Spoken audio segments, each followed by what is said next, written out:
हिमाचल प्रदेशातल्या सिरमौर जिल्ह्यात एक अनोखं लग्न पार पडलंय.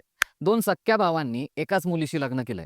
दोघेही शिकलेले. एक भाऊ सरकारी नोकरीला तर दुसरा भाऊ फॉरेनमध्ये असतो. पण या दोघांनीही एकाच मुलीशी लग्न का केलं?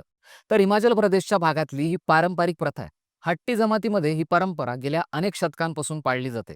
त्यामुळे त्याला कायदेशीर मान्यता आहे. प्रदीप आणि कपिल निगी या दोन भावंडांनी सुनीता चौहान या तरुणीशी हे लग्न केलंय. सुनीता कुन्हाट या गावची रहिवासी आहे. मला बहुपत्नीत्व परंपरेबद्दल माहिती असून मी स्वतःहून लग्नाचा निर्णय घेतला, असं तिने स्पष्ट केलंय.